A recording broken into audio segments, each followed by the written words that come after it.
Shaharni chang havosini yutaverib, bizga o'xshab kasal bo'lish joyingizga tekkan bo'lsa, sizlarga iqlimi juda ham mo'tadil joydan uy topib qo'yganmiz. Do'stlar, Mendonobodga kelganmiz.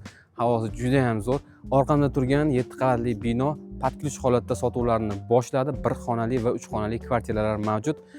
Naqd pul, pul o'tkazish, subsidiya va ipotekaga ham bemalol xarid qilsangiz bo'ladi. 1 kvadrat metr narxi 5,5 million so'mdan boshlanadi. Tashqarida o'zining parkovkasi, bolalar maydonchasi va bog'cha va maktabga ham juda ham yaqin.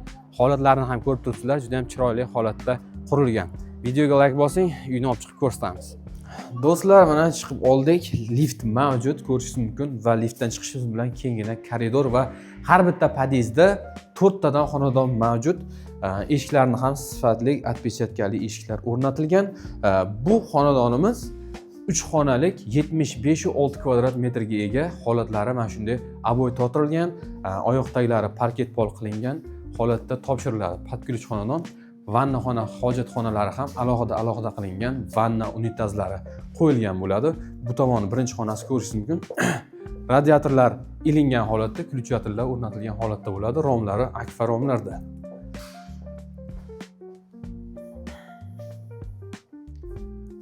Bu tomonga o'tganimizdek vanna xona hamda hojatxonasi alohida. Bu yer esa oshxonasi. Oshxonaga gaz plita, moyka qo'yib beriladi va o'zini alohida balkoni ham mavjud, ko'rishingiz mumkin. Va navbatdagi ikkita xonasi. Ikkinchi xonasi ko'rishingiz mumkin. Batareya kelayotganimizda ilib beriladi, klyuchatorlar o'rnatiladi.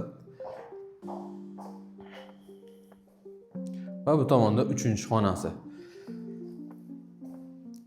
Do'stlar, 3 xonalik 75,6 kvadrat maydonga ega kvartira. Birinchi qavatdan 7-qavatgacha xonadonlar mavjud. Qiziqqanlarga 1 xonali uylar ham bor ekan, 44,2 kvadrat metrga ega. Farg'ona shaharining eng baho joylaridan xonadon xarid qilishga shoshiling. Ma'lumot uchun quyidagi raqamlarga aloqaga chiqa olasizlar. Videoga like bosib, do'stlaringizga ulashishni unutmang. Bizga obuna bo'ling, sizlarga bundan ham yaxshi uylarni davom etamiz.